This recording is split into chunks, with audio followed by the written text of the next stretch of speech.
After watching this for the second time through, I realized that Joy was always supposed to lose control of the board. Hi guys, welcome back to my channel. And if you're new, welcome to my channel. My name is Stephanie Yates Anya, Steph Anya for short, and I'm a licensed marriage and family therapist. Today, I'm going to be talking about the movie Inside Out. If you're curious, stay tuned.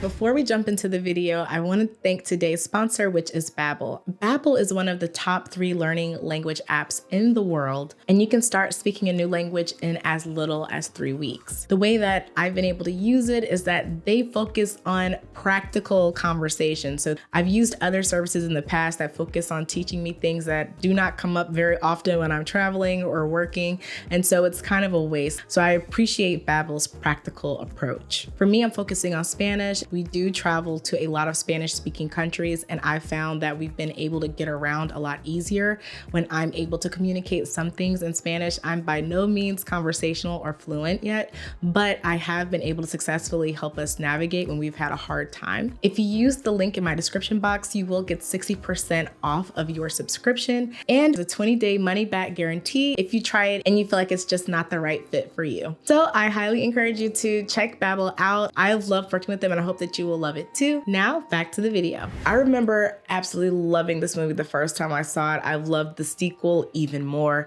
And I knew that I couldn't really do a video about the sequel without having a video about the first movie on my channel. So I recently rewatched it and I came away with so much more. When I first watched it, I wasn't even training to be a therapist at the time. And now you see things through a new lens. What I love about Inside Out is that because it's really a movie for children, they kind of already make it really clear what the overall premise in this movie, which is you cannot ignore emotions. You have to be able to allow for all types of emotions because every emotion serves a different purpose. She shared in the very beginning how disgust helps to prevent a person from becoming poisoned, how fear keeps a person safe, how anger makes sure that things are just and fair. But the thing that Joy just could not comprehend is what the purpose of sadness was. And they made that really clear in the movie. And we're going to be talking about that and also the signs that let us know that Joy was always going to lose control of the board. So this video is going to be a little different from some of my other videos because I'm going to be kind of sharing the emotions and who they remind me of in session, what those clients look like with each of those emotions. Because the thing that I love about these characters in Inside Out is that even though they're supposed to represent one emotion, we see a lot from them, particularly with Joy. We see a full range of emotions with her really being the lead character of this movie. Who do you think is the main character? Is it Joy or is it Riley? I believe that it's Joy, but I'm curious if people think it's Riley. So let's start with Joy. What does a person like Joy look like in session? Joy is typically the type of client that comes in and wants to be the therapist's favorite client. They don't really want to share about the bad things happening, or they never want to admit when something is really affecting them. Guys, you're overreacting. Nobody is dying. A dead mouse! They have defense mechanisms, typically like denial or repression, so that they can prevent the therapist from pitying them. And so a lot of my work with the client like Joy is to help them recognize that it is okay for you to be affected by something, and more specifically, someone. These kind of clients are often people pleasing because they want to maintain the peace and they want to make sure that everyone around them is happy. Hey, who's ticklish, huh? Here comes the tickle monster. And so what ends up happening is that it affects their own happiness and satisfaction as they try to keep everyone around them from feeling any sort of negative emotions. So Joy is the kind of person that we would say displays some toxic positivity. Toxic positivity is poor emotional management, where you refuse to accept any negative emotions, particularly anger or sadness. And interpersonally, the way this affects relationships is that you refuse to accept another person's anger or sadness. And that directly describes what we see happening with Joy as she tries to constantly push sadness out of the equation. She does not want Riley to experience that at all. And really, she seems to sort of resent sadness for trying to be involved. But sadness is there for a reason, right? So that's what Joy would look like for me as a client. Sadness is obviously the kind of client that comes to me in a state of typically acute depression. That client usually has a hard time with making decisions, having motivation, getting out of bed, bed a lot of the time. I do want to say that sadness and depression are the same, but typically if someone's making it to me and they have a lot of what we're seeing play out with sadness in session, they typically would at least meet the criteria for a major depressive disorder. There are two main types of depressive disorders that we diagnose most consistently. It's major depressive disorder and persistent depressive disorder. Major depressive disorder only requires symptoms to last for 2 weeks. Persistent depressive disorder, we're seeing patterns over a matter of months or years. A lot of times people will start out with major depressive disorder, maybe be re-diagnosed with persistent depressive disorder once they meet those qualifiers. So sadness is the type of client who usually can be a bit resistant to positivity. So what I find works best with my clients who are coming in that space is honestly to meet them where they are. It's not my job to help them find the silver lining and what's happening in their life or to minimize what they're experiencing. A lot of it is just accepting that this is where they are right now and reminding them that there's a good chance that you won't be here forever, but that does not change the fact that that is where you are right now. And usually their biggest fear is that they will be there forever and that they'll never feel good again. And with this type of client, we need to monitor very closely for motivation to live to ensure that the client is getting the right level of treatment, because after a certain point, it's probably best that they volunteer to be hospitalized or have someone staying with them so that they can have the immediate support they need to work through whatever is happening in their life. And that really brings me to why sadness was always supposed to take over the board for Riley. The big change that we see happening here is Riley moving. We also see Riley moving into puberty, right? She's not quite there yet, but she's moving there. She's starting to form her own thoughts. Her core values are shifting and changing as she encounters more people and more ideas. And so what we see happening at the beginning of the movie is that sadness is touching memories and changing them to being sad. And she's literally just as confused as everyone else as to why she's doing that. Oh, I'm sorry. Something's wrong with me. It's like I'm having a breakdown. And that lets us know that sadness's role was changing. It was supposed to be becoming bigger. I think it's interesting that when we go into the mom's mind, the person who leads that board is her sadness. So sadness definitely can be a top contributor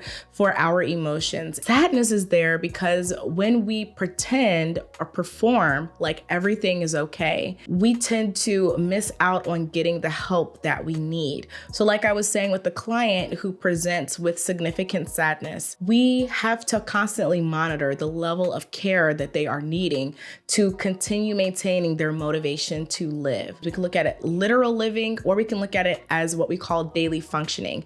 Is this client able to go to work? Are they able to feed their kids? Are they able to reach out for help when they need it? Sadness gives us a lot of clues as to how a person is functioning and what they're needing at this point. So it absolutely serves a very important purpose. Sadness also allows us the opportunity for catharsis. Catharsis is so important. The most visual or corporal way that I think of catharsis is through tears. So whenever I have a client, for example, who talks to me about very traumatic life events, but they talk about it matter-of-factly, right? They just list it out as facts. And I don't see any emotional attachment to what they're talking about. That is what lets me know that they're having incongruent emotional expression for what they're actually talking about. So if you're talking to me about losing a parent this year, someone you said you were really close to and you really miss, and you're telling me that in a very matter-of-fact, monotone way, that lets me know that there's still a part of the processing that you haven't accepted. You haven't moved to the point of being comfortable with sadness or even anger. A lot of times we deal with anger when it comes to grief. You know, a lot of people think, oh, I'm just so down. I'm so sad. I'm not progressing. And I say, well, remember when you first came in and you didn't even acknowledge the fact that this was a sad event. What you're experiencing right now, these tears, that is progress. So allowing for every emotion to serve its role, and sadness serves a very important role, which is the entire plot of this movie. While we talk about mom's primary emotion being sadness, I also wanted to talk about how dad's primary emotion in the film is anger. He's controlling the board.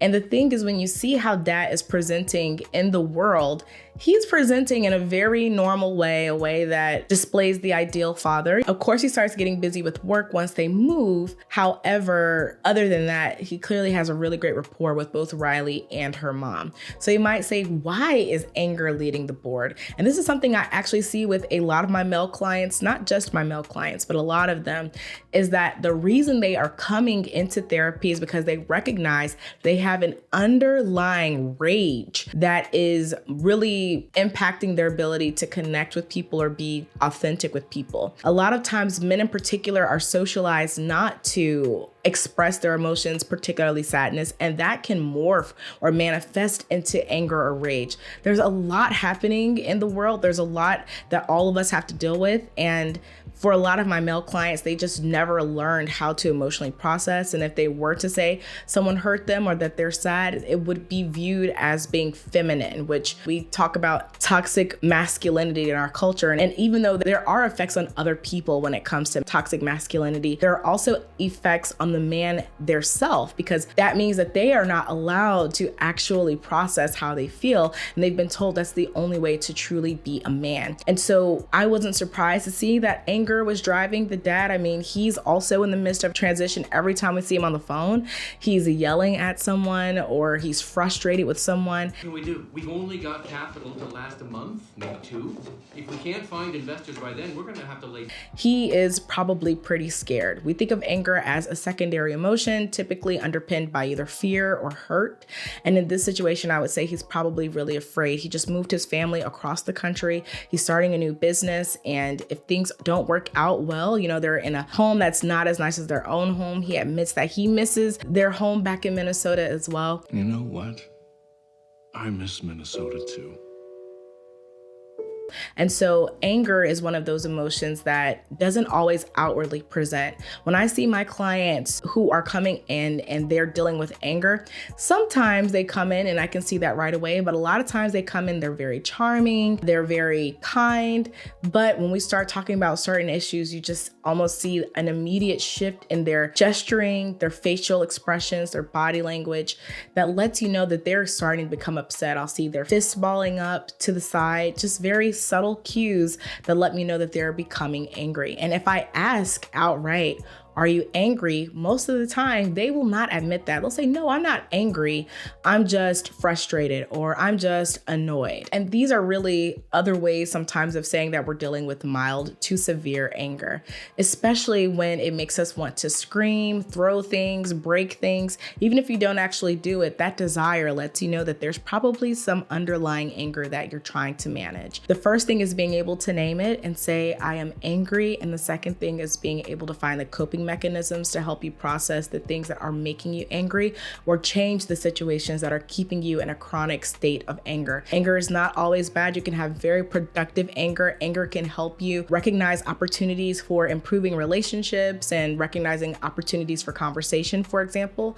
But if you're dealing with chronic anger where you're just mad at the world and things that are happening that in the past maybe would have been benign to you, not a big deal, and now you're seething, you're ruminating on them, that's when you need to either seek additional support from a therapist or at least admit to yourself, maybe journal, talk about what you're feeling and why you're feeling it. The thing we have to admit when it comes to anger is that we're not really allowed to display anger, right? When a person is visibly angry, especially as an adult, once we leave toddlerhood, we really, and even then, we really are expected to just get our stuff together. We're not allowed to stump. We're not allowed to punch things. We're not allowed to yell. You'll look like what somebody would describe as a lunatic if someone refuses to give you a refund on something and you're really angry and they're looking at you like you're the crazy one because something was unjust or unfair. And so we're really taught that if you want to fit in and blend in with society, that's one emotion that you absolutely need to suppress. But there are positive outlets for anger. Some of my clients with anger management challenges, I'll recommend they do some sort of active sport, such as kickboxing or footballs are great aggressive way of dealing with anger. Some people use art. They might do like abstract, like splatter art where you're throwing paint at a canvas. That can be effective. But also the basics, breathing techniques, counting, allowing yourself the opportunity to calm down, and recognizing the physiological signs of anger like rising blood pressure, becoming hot, heart palpitations. Some of those things can be indications as well that you're becoming really angry and might get you to the point of what some of my clients deal with, which is blackout anger. Very similar to getting blackout drunk, except it's caused by an overwhelm of emotions, in this case, anger. So why do I say that Joy was always going to lose control of the board? The primary reason is because Riley is going through the major transition of moving. Whenever I meet a new client, I try to assess what is the most recent transition that you've gone through. It could be they just got married, just moved into a new house, maybe they just got divorced, started a new job, started a new position. There are so many changes that we have to deal with, and some changes impact our sense of identity.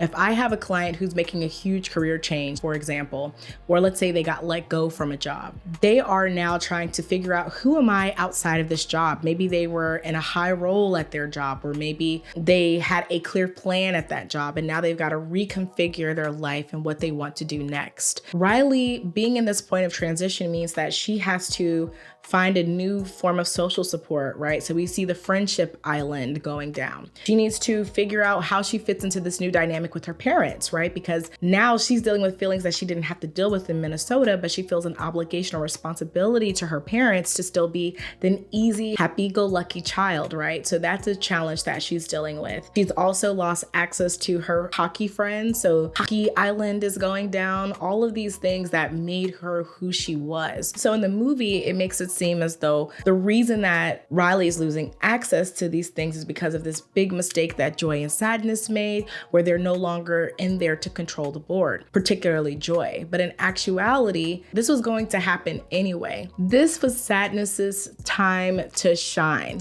Joy has been in control of the board at that point for 11 years, and it's always been that way. She was the first one there, and she always expected to be in control. And in Inside Out 2, we see new emotions moving her out of the way as well. But in the moment of transition, Sadness was supposed to take over, and that's why she was feeling compelled to touch memories. Those memories that used to be joyful now represented a loss. She was always supposed to be touching them. She was supposed to be taking control of the board. Sadness is the emotion that would have allowed Riley the opportunity to let her parents know how she was really feeling so that they could actually support her the way she needed to be supported. So what we see happening here is that everything really goes crashing down because Riley wasn't able to show or express her need for help. And so Joy was always supposed to lose control of the board. That wasn't a mistake. It's just that it was supposed to go to Sadness, not anger, not fear, and not disgust. Even though they absolutely served an important role, their role would be significantly pulled back if Riley could have just said to her parents, I miss home and I don't want to be here. If she could say that, her parents could work with her to make sure that she has opportunities to see her friends, to make sure that she's doing things that she would do back home, to make sure that she knew that if she was having a hard day, that they would give her an ear to hear, right? They didn't know that those things were needed. They were focusing on trying to give her positive reinforcement to remain happy. Through all this confusion, you've stayed our happy girl. And they think that, that is them showing her support, right? They're basically saying, this is what we need from you. And if you keep doing this, we really appreciate it. And we really want to be careful as parents to avoid doing that. Even with toddlers, I see it sometimes. I'll be at the store and a toddler's having a meltdown and the parent is so embarrassed, understandably so, right? They're dealing with their own emotions as well. The parent is so embarrassed that they're basically like, sit up straight, stop crying. It's not bad. Stop doing that. They're so embarrassed that they're basically trying to discipline emotion out of their child. For you, your child not getting the crackers they want is a very small thing on your list of things you've got to get done for the day. But for this 2-year-old, this is a major crisis. This is something I wanted, and the person I love and trust is telling me that I can't have it. And so a lot of times it's easier for us to think of children like we think of adults, like they are obviously manipulating us. Sure, sometimes children do learn manipulative tactics, but it still gives us insight into what's important to them. So in a moment like that, if you're curious about how to handle it, one way would be to communicate that I know it's sad, buddy. Mommy wants cookies too. I can't have any either. You guys can just be sad about that together. It's so much stronger when we can communicate empathy over sympathy. And if you've seen Brene Brown's talk on this, empathy is meeting someone where they are, and sympathy is using pity in an attempt to connect that actually creates more disconnection because you're putting yourself as the person who's not dealing with the problems that they're dealing with. And that's something I was just talking with a colleague yesterday about in terms of therapy and making sure your clients, you don't have to self-disclose, but you do want them to understand that just because they're the person sitting on that side of the room and you're sitting on this side of the room doesn't mean that your life is all figured out and that you're just feeling bad for them for what they're going through. The best thing you can do is communicate that you might not fully understand their experience, but that it sounds similar to something that you've dealt with on your own. So please take your time in processing this. There's no rush, and I don't think that you're being dramatic. When we see Joy get so exasperated with sadness, like, oh, you're always on the floor, you're always slowing me down. There's a part of me that really resonates with that. Like, please get up. We have a mission. But then the other part, the therapist in me sees it differently, which is when sadness sees someone feeling down, like Bing Bong, for example, she takes the time to sit with them and say, that's sad. Yeah, it's sad. And that gave him the energy to be able to get up and continue on the mission. We think that we've got to pull somebody up in order to get them to do what we want them to do, but sometimes we need to come on down and just validate that sucks. What you're dealing with, I can't imagine, but I'm here for whatever you need. That is the type of support that'll allow someone to feel the motivation they need to do the basic things in life that they need to function. I also want to talk about what we saw when sadness could not take control of the board as she was always destined to do, how anger took over. We see this happen all the time. As I talked about earlier, sadness, when not appropriately dealt with, can morph into anger because we are not allowing ourselves the catharsis that we need to move on to the next stage of grieving whatever it is that we've lost. And I don't say that to mean you go there and you stay there. We can go back and forth on how we're experiencing loss. But when we don't accept where we are right now, we have no opportunity to get all the way to acceptance. So that I thought was a really good touch, that ultimately anger will take over when we don't allow sadness to do its job. We become resentful. We become irritable. A lot of times we isolate because we don't want to bring other people down. And then we get disappointed in people for not showing up. We contribute to a cycle of feeling alone and resentful when we don't just allow people to know how we're actually doing and admitting that we're sad. So those are my thoughts on Inside Out. If you see yourself in any of the characters, let me know which one you resonate the most with. I think historically, I resonated the most with Joy. I felt like if someone was feeling down, my job was to cheer them up. One of the biggest shifts I've made since moving into this career is recognizing that the strongest thing I can do is to let somebody know that it does suck what they're going through, and that I'm just here to help them however I can. I come from a family of it's gonna be fine. We just keep pushing through. And I'm trying to unlearn that so that I can model what it looks like to allow for a full spectrum and range of emotions. So let me know if you have experienced any of the things that we've talked about in this video. I wanna get a conversation going about Inside Out. I've been talking about it nonstop since I saw the sequel, and watch out for that review that will be coming up. I know I keep promising the Hunger Games video, and you guys, I'm actually making some progress on it. So please stay tuned for that as well. Thanks for your patience. Please subscribe to my channel if you haven't already. Like this video, share it with anyone else who loves film breakdowns, therapist reviews. Thanks again to Babbel for sponsoring a portion of today's video. If you'd like to get 60% off of your subscription, please use the link in my description box below. And I appreciate you for watching all the way until the end. That helps me out so much. So thank you, thank you, thank you.